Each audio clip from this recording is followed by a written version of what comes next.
live for your 25 or 25 reading. So far, there has been no one that signed up, but I still came up just in case because I don't have the Zelle information. So I got the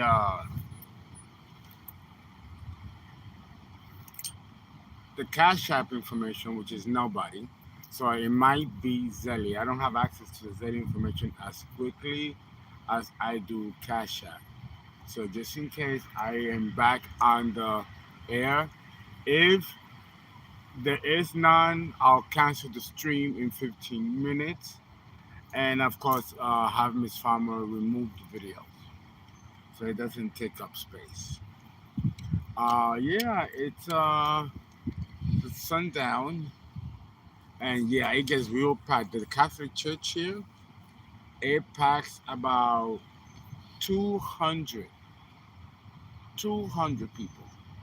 Yeah, yeah, and it's always busy.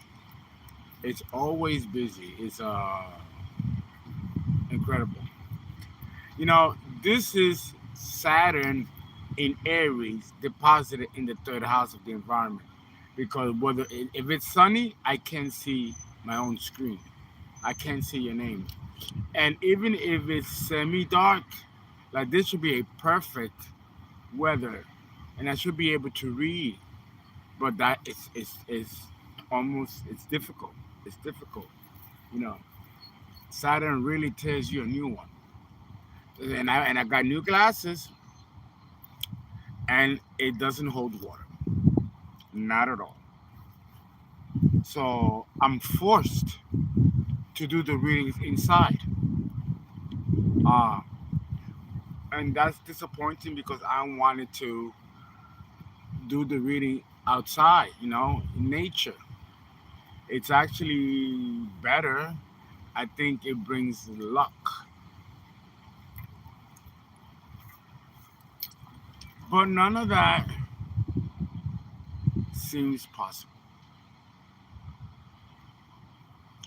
None of that seems possible. So, what can we do? Well, let me take you around the compound. Uh, but then again, I kind of already did that, you know. And it is getting dark. There's not much to see. It's all trees and vegetation. I got no problem with it. But if I'm going to make productive use of the stream, I guess I should go back inside. I'm barefooted, you know, to commune with nature. It's so peaceful and so nice.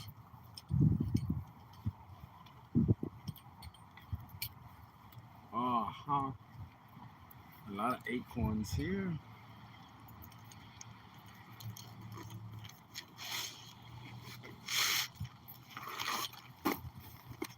I don't know. Well, I went to use the laptop. I had it, I charged it up. I come outside. It's dead. Again. Third house stuff. Saturn.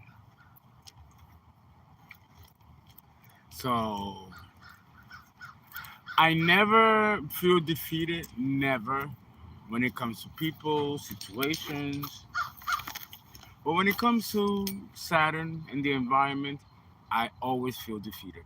Always. Always, always, always. Uh, the opposition is so severe.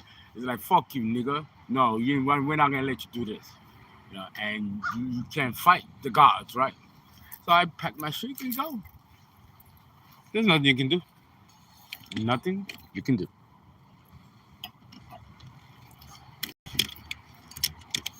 But marshal through it.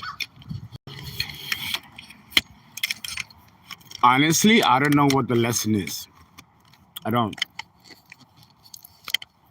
And I don't care to know.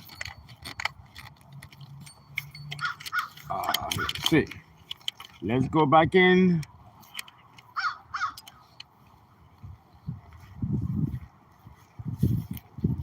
and do the stream inside. Okay. I do love the lovely vegetations. That brings me, besides you guys, brings me peace and solace. And I gather strength from it.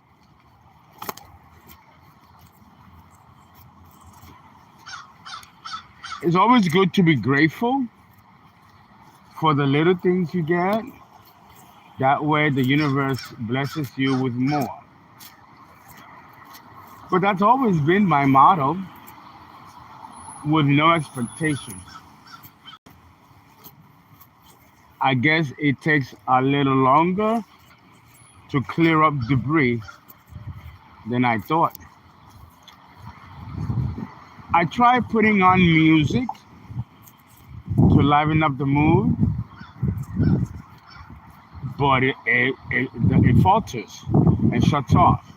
You put the battery or the wire, it won't let you play until it fully charges. All those little things.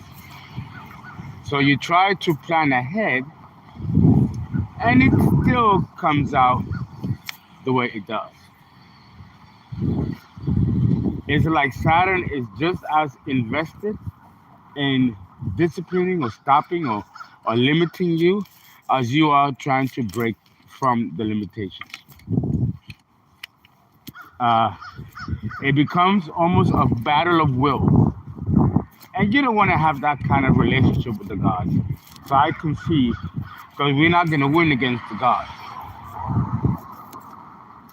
And sometimes it's obvious what the lesson is, sometimes it's not.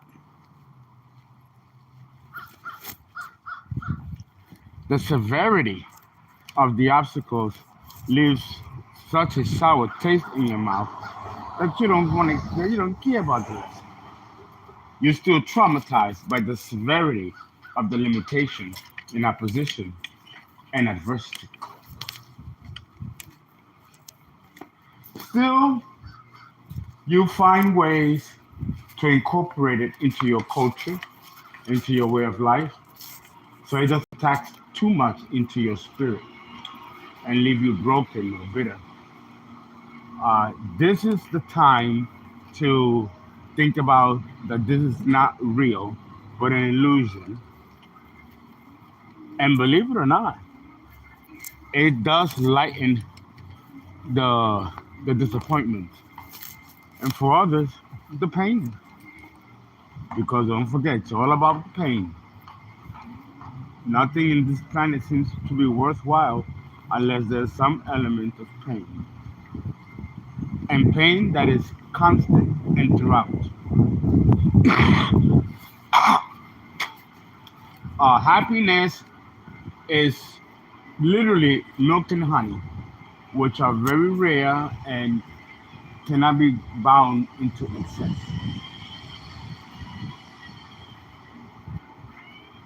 People write poetry, songs, stories about it. And I guess there's more meaningfulness in pain because you go through a lot and there's a lot to contemplate than if you're happy. Because happiness is a fleeting moment. You might not even know why you're happy, but you know why you have pain. That you never forget. And in there lies the inherent lesson. But when is enough enough? That's something that's not awarded to you as an answer. Okay? Then let's go back to a space of limitation and confinement, which seems to be the trademarks and favorites of Saturn, and do it his way, because there'll be no other way to do it. Certainly not your way. For whatever the lesson is, and to be frankly honest, some people might not even care at this point. I certainly don't. When there's too much obstacles and oppositions and adversity like this, you don't want to even give a shit anymore about it and just marching through it. I don't give up though. I don't give up. But everything else you got to take with a control.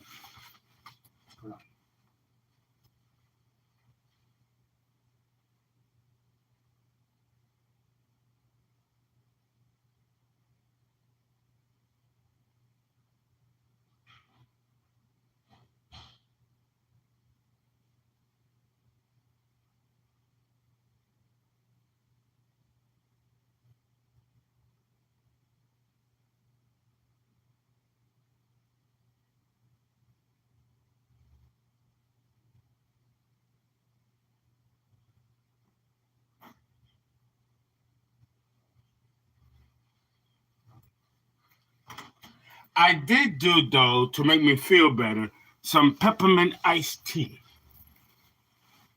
I boil it and then I freeze it because, to buy actual soft drinks here is more expensive than buying fucking a pound of ground beef.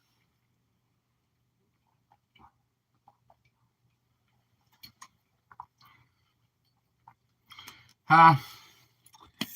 It's better for you anyway. That's what I think. I never thought that I would go through this type of conflict, turmoil, adversity, whatever you want to call it. I want to clean the screen again and see if it works. Oh, thank you, my lovelies. Let me put on my glasses to see who's here. Let me clean it because the glasses, they mysteriously fog up. Because people have been throwing spells to make me go blind or lose my sight. Oh, when I tell you it's been severe, it's been severe.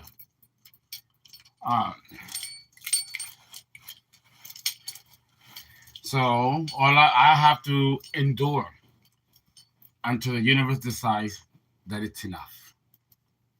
But I may have won the war, but I didn't come out clean, scathed, clean. I got fucked up in the process. Only because I was doing the right thing. I've been attacked because I was doing the right thing. It's terrible, terrible, terrible. And it was allowed. It was allowed.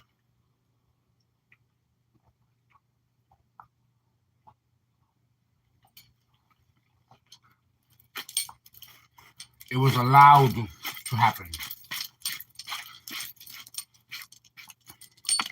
This is why it says in the Bible, the beginning of knowledge is fear of the Lord. Funny. It never talks about love. The beginning of love, or knowing the Lord, or the beginning of love is the knowledge of God. Shouldn't it say that? The beginning of love is the knowledge of God. But it doesn't say that. It says the beginning of fear. Fear is the beginning of your love for the Lord. Fear. Never love. In fact, you don't see the word love at all, or any parallels to it in the Bible, especially in the Old Testament. You don't see it at all. Fear, anger, wrath, murder. Love, even though it's a universal principle, it's something that's never mentioned in the Bible, and it's never mentioned by the clergy either. Ain't that something to think about? All right. In order to clear the fog from the brand new glasses I bought yesterday, I have to use whiskey to clean it. That's how heavy it gets. And on the screen, it's just negative energy, and you have to marshal through it. Now let's see who's here. Oh, your loving words. I love your loving words. Okay, let's see. This is my son has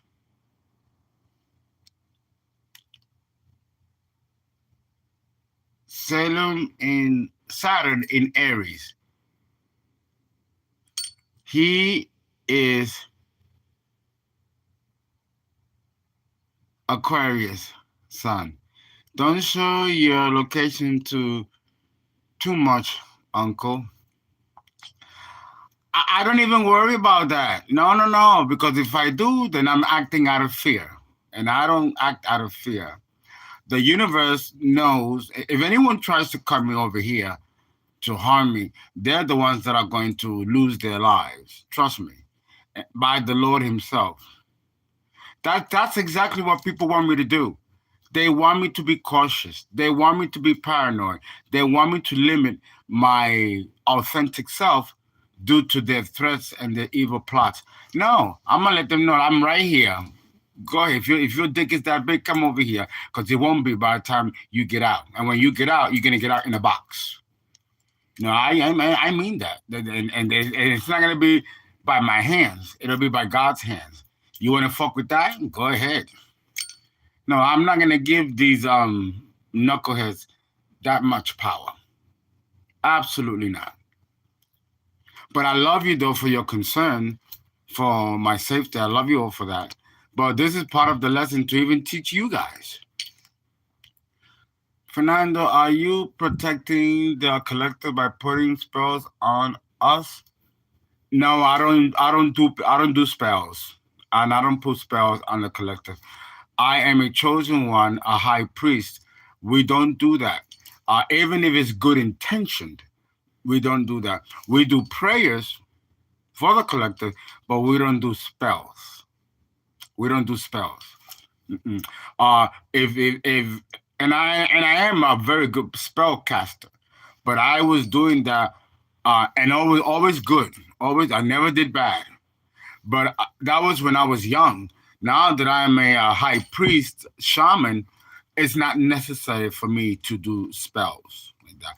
It's like when you're a spellcaster, that's like graduate cum laude high school. A shaman is like postgraduate. It's not necessary to do spells when you get to that level. That's why I always use the Psalms. As you all know, you all never see me do anything else but the Psalms. Hi, watching you fixed mutable and cardinal cross video has laughed me so much. I don't even remember those videos. Oh God, I did them so long ago. I've done over 500 videos on astrology. I can do more. I should be doing another 500 videos, but I have a copycat, stealing my stuff. So I had to stop and do other things in order to throw them off track. They're no longer allowed to do this though, so I can return to doing astrology. My skin is shining. Everybody says that. And I don't use oils and ointments unless I'm doing rituals for myself. So I'm so glad. It's also the diet too. I've changed my diet. All I do is eat fruits and vegetables, fish. I drink a lot of teas. I go through boxes of teas, hot teas, and then I also freeze them and make iced teas and I use a lot of honey.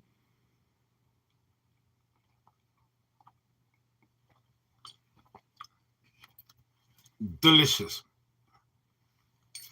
And because I've had issues with my teeth and eating proper nutrition, The teas, especially with honey, molasses, and fruits, help supplement the body. And I take vitamin pills, the real good ones, to keep me, solvent.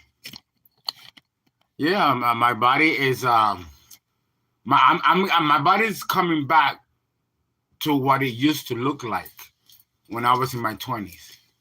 When I got with Emery, it went to shit because of the abuse and all that stuff. And once I left, that situation, my body has bounced back. And this has caused a lot of shame and embarrassment to him and his colleagues. Now, look at that. He leaves you and he looks better than ever. And so my evidence of how I look like, much better than what I was these last 12 years, is testimony that I was at the hands of some narcissistic, psychotic sociopath, which I had to experience in order to teach you.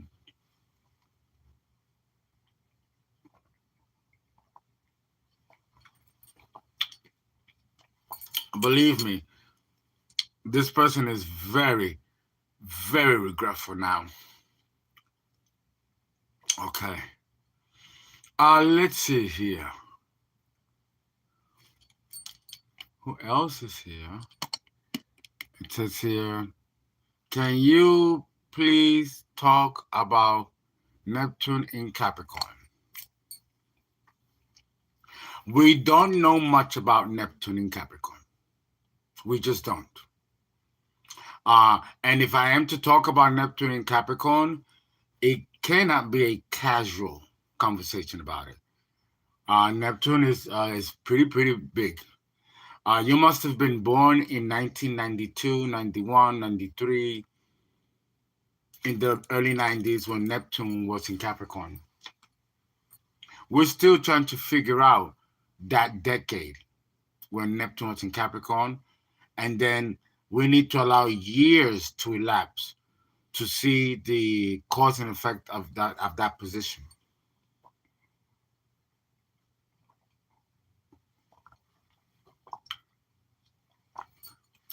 On a simplistic basis, Neptune in Capricorn is like having Capricorn, the sign, in the 12th house. So with Neptune in Capricorn, if you're a Capricorn, it's going to have a lot more meaning than if you're not a Capricorn, but you have Neptune there. Because if you are a Capricorn and you have Neptune there, then that means that the sun is conjunct Neptune. And that's another phenomenon, separate from the conjunction to Capricorn. So usually you have to order a birth chart for that kind of analysis. It is complex because we don't know much about Neptune, and the reason why we don't is because we don't have the full mythological documents of Neptune. If you go to India or the East, there's a lot about Neptune. A lot. I mean, a lot about Neptune that is only granules of information in the West. Why don't we ascribe the attributes of Neptune from other cultures, which seem to complete the picture? We don't know. I think this is done on purpose in the West in order to block or limit knowledge that can empower people. Because in India, you talk about Neptune and you talk about Uranus and you talk about Pluto, and there's plenty, and I do mean plenty, of occult information available. But when you come to the West, there's hardly any information available. And this is, unfortunately, by design. It is. There's an ancient spirit here that wants to speak. And I'm like, well, they never speak unless I'm doing readings, but this energy wants to speak. and wants to smoke a cigarette. It's a feminine energy. That's weird. That's never happened before. So, hold on, guys, will I find any match? Because you know I hardly smoke cigarettes. I actually don't like it at all. But I don't feel it. So this is an energy that wants to come in through. Might be for some of y'all. Hold on.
Okay, I'm consecrating.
Okay, I found it.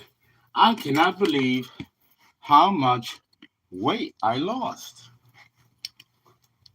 Look at that. Oh, look at that. Well, I guess I didn't have to work too hard to get my six-pack abs, you know. That was from losing so much weight because of these spells and also because of my severe situation with my teeth, which is, the doctor says it's causing some malnutrition. Wow. It's the spells.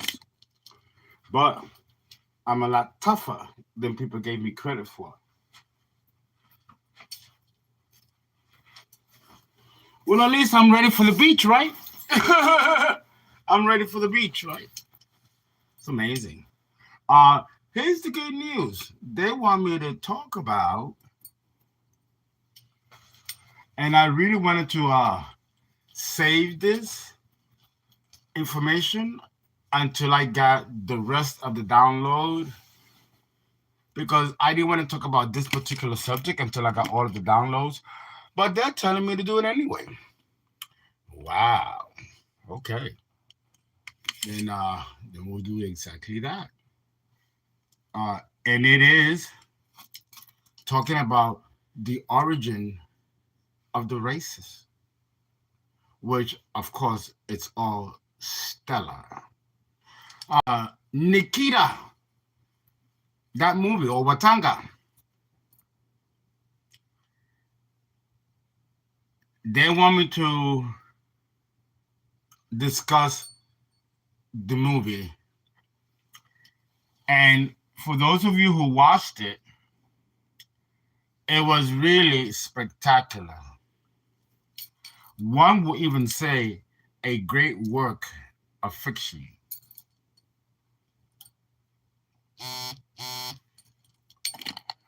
But, ladies and gentlemen, it is not a work of fiction.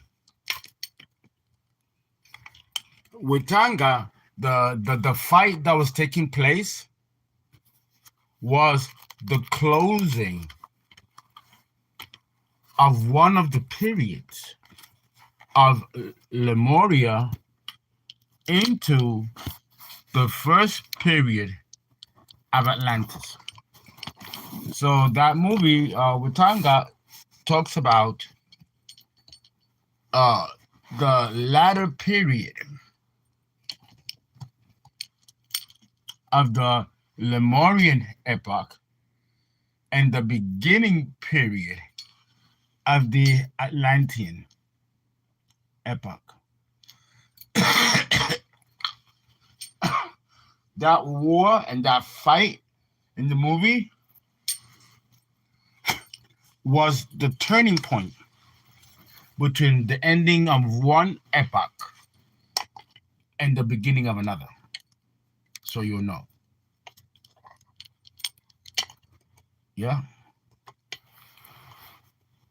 And the reference of the water, that's the Atlantean.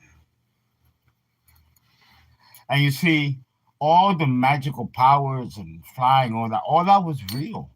This is the original version of Stan Lee's Super Friends.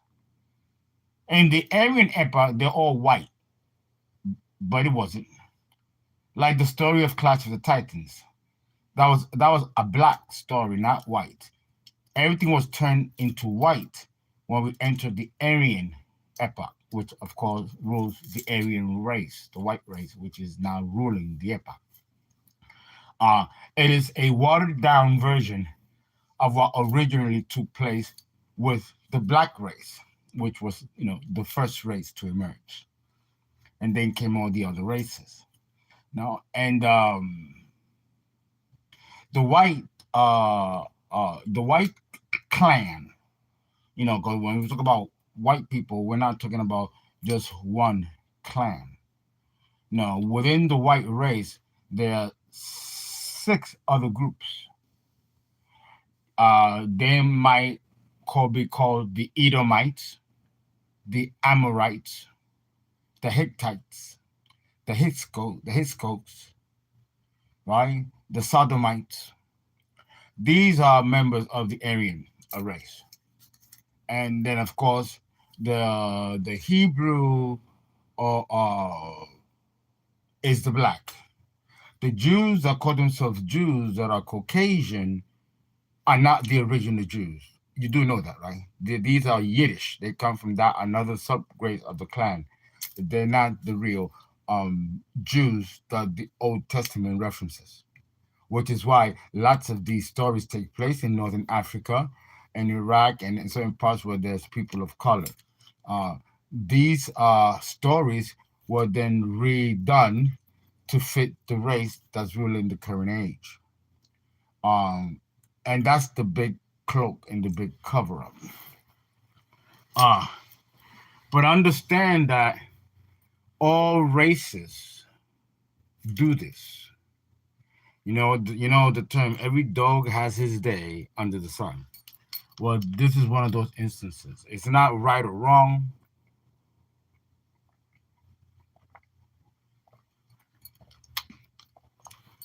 Think of it like when Barack Obama became president, the first black president in the United States. All the movies, all the sitcoms were turned from white to black, like The Odd Couple. They had a black version of it. Ironside, the guy in the wheelchair, that was turned to black. A lot of movies and stuff were turned to black, even though these were originally Caucasian stories. This was done because the leadership of the nation, which is the first rate nation in the world, was led by a man of color. So now, for at least 10 years, because he did 2 terms, for that brief moment in time, the country accented the black race as the premier race and the premier culture. This happens, it happened on a country scale, which the rest of the world followed because the United States is the leading nation on the planet as the first rate country. But this happens with races, with periods and epochs and eras as well. And there were many people that objected, even blacks objected. Uh, I was one of them. I said, listen, I like Ironside being a white dude, chubby, in a wheelchair. Murder, She Wrote was changed to black, which was done originally by white with Angela Lansbury. And I love Angela Lansbury. I would have wished that they left that alone. The Odd Couple. I love Jack Klugman and Tony Randall. Two white guys did a wonderful job with that sitcom based on the original play by Neil Simon, a white person. And it was turned into black. I didn't agree with that because it took away from the authenticity of the white race that actually engendered and created these characters and these stories that were equally valuable to all other races, not just the white race. No. So, but understand that this happens all the time, in a small scale or in a grand scale. Right. So this is why it's not wise to blame a race or blame a culture of stealing or taking because they all do it. They all do it.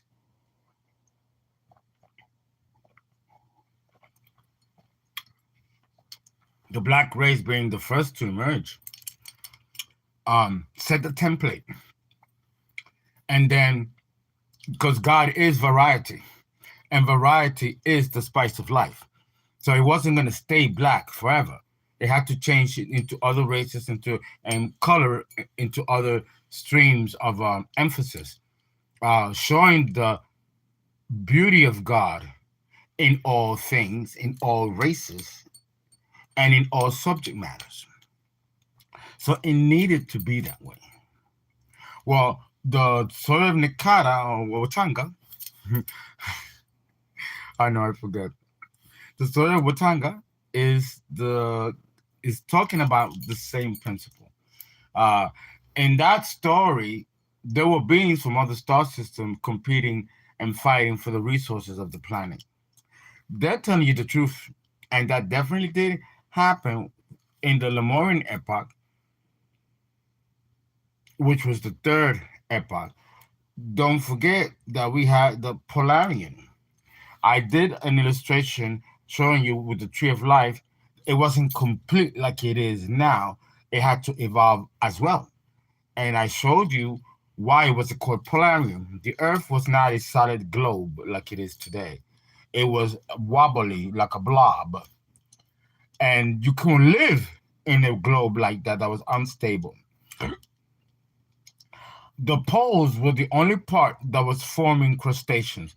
Everything in the middle was flying off into space because the rotational or centrifugal force of the Earth was too fast, and there were chunks flying off into space. This took hundreds of millions, close to billions of years to become stable. It wasn't going to become stable under Uranus, the king and first of the gods. Right? That was the Polarian epoch, which that's why it's called Polarian, the poles. Life existed on the pole regions, not in the middle because it was still molten lava and fire flying off into space. The heat was enormous, which gave rise to giants, like the Bible says, and there were giants in those days, right? And that includes dinosaurs. That's what these animals were huge, and men existed at that time also, right? David and Goliath. David fought a giant.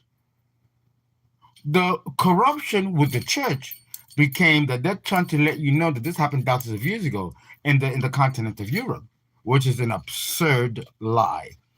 That story of David and Goliath, and it probably wasn't David or Goliath, but some other figures early on in antiquity, and it was copied and repackaged to be and to fit the current race and epoch that was ruling the ages.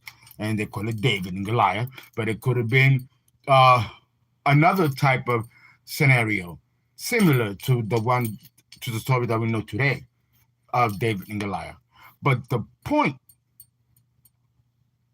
is that the the Bible validates that there were giants in those days.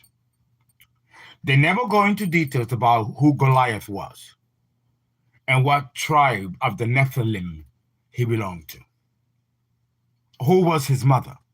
Who was his father? If you look further into the mythology and the history, you're going to know that this was extraterrestrials mating with humans, creating hybrid gods or demigods. Exactly the same testimony that we see when we read Greek mythology. But it doesn't have to be Greek mythology. It could be African mythology, Hindu mythology. They all echo the same truth. But each race, as they take lead of the age, is going to package it and repackage it differently. What is your opinion about that? Let's hear some of you discuss it. What is some of your opinions about that? Oop, let me put on. And I haven't finished yet with my tree of life examples. I stopped at Lemuria, but I'm going to reference again Lemuria, the Hyperborean, and the Polarian, and then I'm going to move to the Atlantean epoch, the Egyptian epoch, and then ultimately the epoch that we are living in now, the Aryan epoch, in which the Aryan race ruled the ages. Every dog has his day under the sun.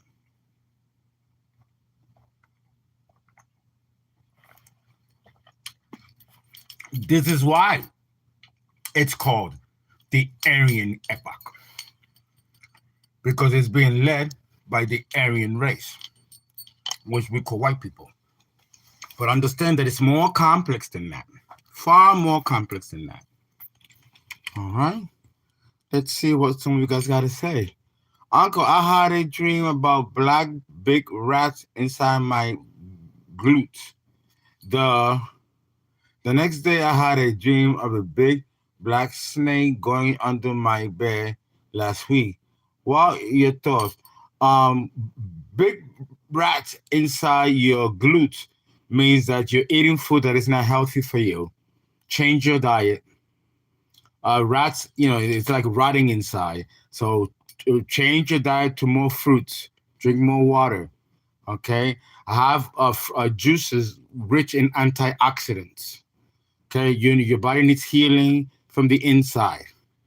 The black snake going under your bed is illness. And someone could be throwing something to you to cause you to be sick.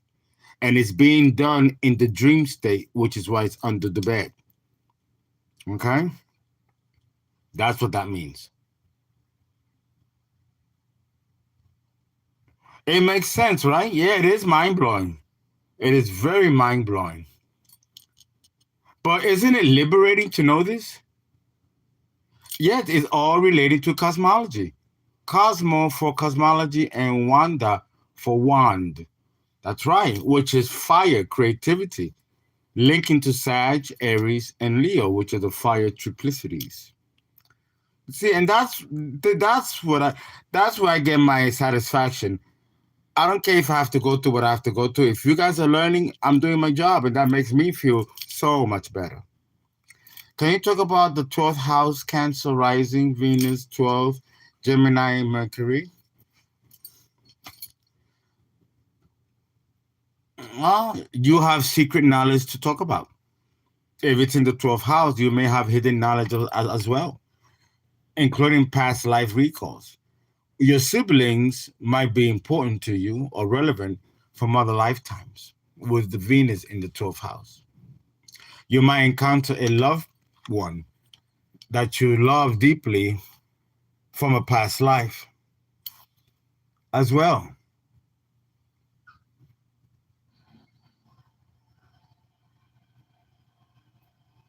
Uh huh. I was watching an episode of Fairy Odd Parents. I noticed the fairies' names were Cosmo and Wanda, and they granted Jimmy all his wishes. That is very significant. I'm glad that you mentioned that because in the Lemurian epoch, going back, the Lemurian epoch had three periods. In the second period of the Lemurian epoch, when the Bible says that beings mated with humans and this was forbidden, this is exactly where it was taking place. It was taking place during the Lemurian epoch. You had nature spirits working on the earth, forming the globe of the earth, which today is, of course, a round sphere. It wasn't a round sphere then, but these beings were beautiful beings, and the emerging humans were also beautiful beings just being released from the nether worlds. They mated with these beings. For example, if you look at the movie The Hobbit or The Fellowship of the Ring or The Lord of the Rings, they talk you see characters that are human but with pointed ears like elves. That was real. The reason why humans look like that or they had wings is because they mated with these nature spirits. They created hybrid humans that had these fairies in them, which give them their nose, their ears. Even to this day, yeah, I know that you've met some people that they look like mythical creatures and they're humans. They got the pointy ears, the eye. You could tell that there's something like almost like non-human about them. This is a genetic back cross from earlier periods in human history in which those genes are now coming reactivated because there was a moment in history of that person's lineage in which he mixed or they mixed with beings that were nature spirits. So now these humans have these pointy ears, they have these eyes, or they have these features that can seem mythical to fairies. That's not by accident or a coincidence. This is what the Bible was talking about. Beings mating with humans, creating hybrids. You see this in The Lord of the Ring, The Fellowship of the Ring. The 12 races of Atlantis were the 12 races that J.R.R. Tolkien of Virgo talked about in Lord of the Rings. The gnomes, the orcs, the goblins, hobgoblin, even the Hobbit, Frodo. Frodo is a human being, but he looks like a fucking gnome. And the gnomes are nature spirits, earth spirits, which take care of the earth part of the elements. There were human beings that mated with gnomes. So they were like midgets. That's where we get midgets or people that are small Where did that come from? How come we have humans that look like, midgets or dwarf, or I forgot what the politically correct term is. It's no longer midgets or pygmies. But that history comes from that intermating of these mythical creatures that had no business mating with humans. But it was early humanity. Everything was new, and everything was a trial and error. Right? Remember, the gods destroyed the earth when the Nephilim took over. They were eating the animals, the plants, and when they ran out of that, they started to eat humans. So even the gods make mistakes, and then they have to cover it up. And they do it by destroying the planet and starting over. That is what we call one epoch being destroyed for the beginning of another one in a fresh new slate. But the memory of these prior existences doesn't go away. Nothing in nature or in the universe is forgotten. Everything is recorded. This is why we have the Akashic records. The Akashic records has records of these experiences throughout the epochs and throughout the timeline of humanity and other coexisting beings related to this solar system and the timeline of this solar system. It's deep. Questions?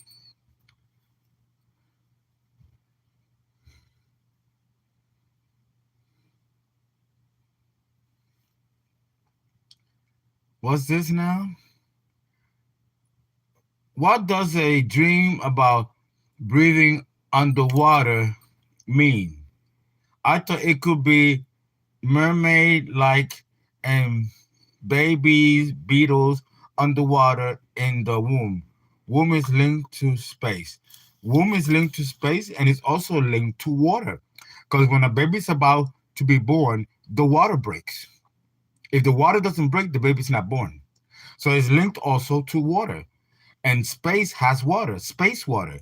But we don't call it space water, we call it the ethers. And the counterpart of the ethers or space water is our oceans.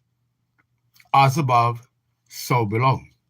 A dream about you breathing underwater is not a dream. It was a past life recall when you were able to breathe underwater because you mated or someone in your bloodline going far back to those periods mated with beings that could breathe underwater. This is where we get the concept of Aquaman. You think Aquaman was a fabrication, something made up? No, this was real. There were humans that were able to do this because they made it with other beings that can breathe underwater and they were hybrids. This occurred in the last third period of Lemuria going into the first period of Atlantis, which became a kind of water world, similar to the world that exists in Cyrus today and has always existed. So that dream was not really a dream. It was a recall when at some point in the history of your timeline and lineage, you were this person that was able to do that. Don't forget that we are gods in human form.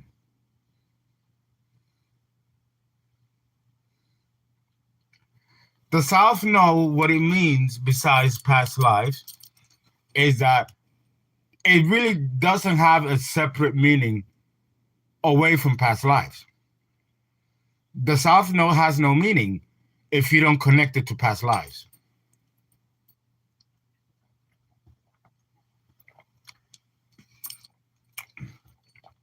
The South Node describes your greats and your falls in prior lifetimes. When you're born with the South Node in any chart, it is giving you a reminder of what you've already done, what you've already accomplished, and also what your weaknesses and liabilities were then and have the potential to be now if you're not careful. So you cannot separate the South Node from past life. It means nothing else beyond it or besides it. I have the South Node in Libra. I was a spokesperson, a diplomat, but talking about the negative aspects of the South Node, I might have been a pushover, a wimp, someone who was afraid to speak and stand up for myself. I got Libra on the ascendant. And when I was younger, I was a pushover and I was kind of like wimpy, and scared. I had to develop the North Node, which of course is in Aries, and that's fully what I am today. But that's why I'm not going to go back to being scared, being a wimp, being afraid. Like someone said earlier, well, don't show your address too much. They're going to know where you're at. If I was still in my South Node, I would agree with that person and not show where I'm at, being paranoid and scared. No, I've been there, done that, been through that, and I've evolved from that. My North Node is in Aries. If they want to come and get me, come and get me. Let's see how far you're going to get. No, that is the attitude of this lifetime that you have to now develop with the North Node in Aries. And I have lots of planets in Aries to ensure that this courage is developed. Uncle, do I need to be doing protection spells after that snake? Yes, you should. Maybe not spells. 'Cause I don't know if you're a magician or not to be able to qualify to do spells. But you should read your Psalms. Read your Psalms, read your prayers at night, and you'll be good. This is why I'm on the air, to teach you that. Because not all of you are magicians that are qualified to do spells.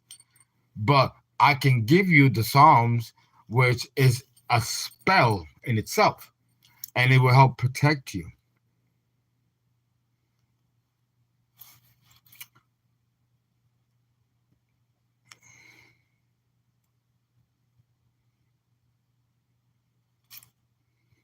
Hank, I've been drinking bourbon and smoking a little bit lately. It's activated my Aries eighth house energies and made me confident around women. Does alcohol affect sexual energies? I'm inexperienced. Yes, it does. Yes, it does. Especially bourbon, whiskey, gin. Those are like sex demon drinks. And when I say sex demon drinks, it doesn't mean that they're demonic or that you're demonic. It's just the level of excitability of energy. Someone is calling. Let me call you guys back. I'm not shutting the stream. This is one of the persons who call for. There's a situation that I have an issue with. I have an issue with when I call people for their readings, they don't answer the phone. Yet, if I text, they respond right away. It does annoy me greatly because you know that you're getting a call, but you don't answer it.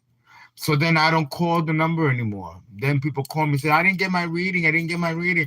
Bitch, I called you, but you didn't answer because you're one of those people that likes to text and don't like to pick up the phone because you don't recognize the number.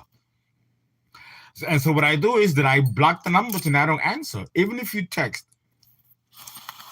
talking about because it was already fully charged, And when I was talking, I was in some point talking and it dies. This is all Saturn.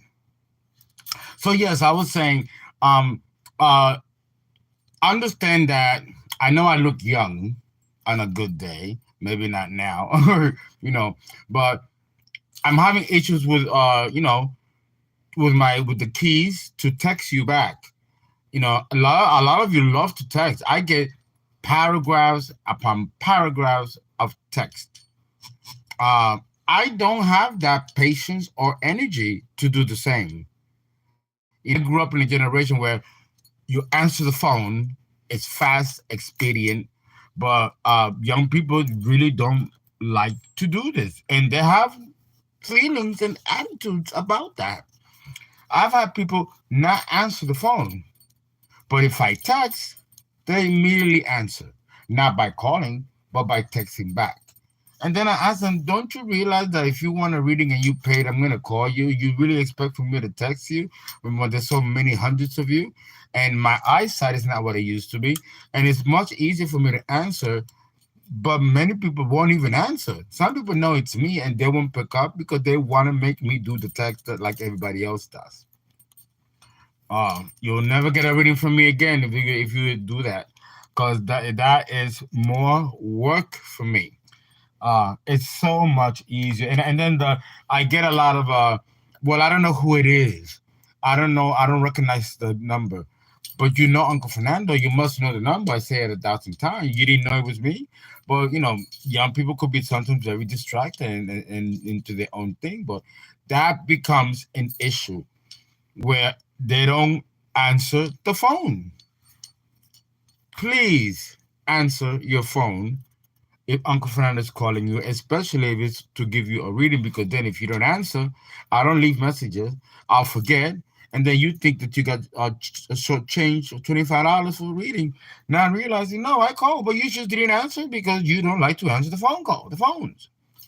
Um, you know, it, and please don't get mad at me, but Uncle Fernando keeps it very straight. It's almost a form of inflated arrogance, or an inflated self-importance, that unless this person is not important enough for you to pick up the phone, you're not going to pick up the phone. Or if you don't know who it is, who's calling you, who they someone call you, you're not going to answer because you don't know who they are. It's a form of arrogance, and it's a form of self-inflated arrogance. It should not be there for young people. But you can't tell shit to young people today, 'cause they'll curse you out, especially the millennials. They have a certain attitude about that. But please, if you know that I say the number 1,000 times, you should know by now that it's me calling you back. Please answer your phone. Do not let it. Do not make me have to then chase you to give you a reading. That's all. That's all I want to say about that, because it's hard for me. A lot of times I don't see the keyboards, or they act up, in the Saturn in the third house, so making it difficult to reach you. That's extra difficulty. That's unnecessary. So that's all, and I end it there.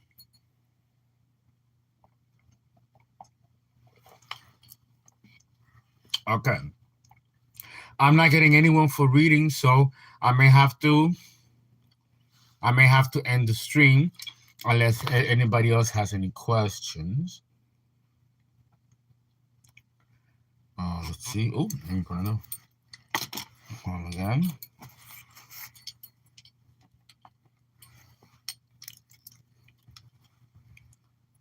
Okay. Well, I do have someone that wants a reading and they want it privately. So, guys, I will call you back if you're interested in the reading. Do you know what you do? Catch up Zelle, and I'll be right back to do your readings. Or let me know if you want it privately or not. But I'm gonna do it live all evening today.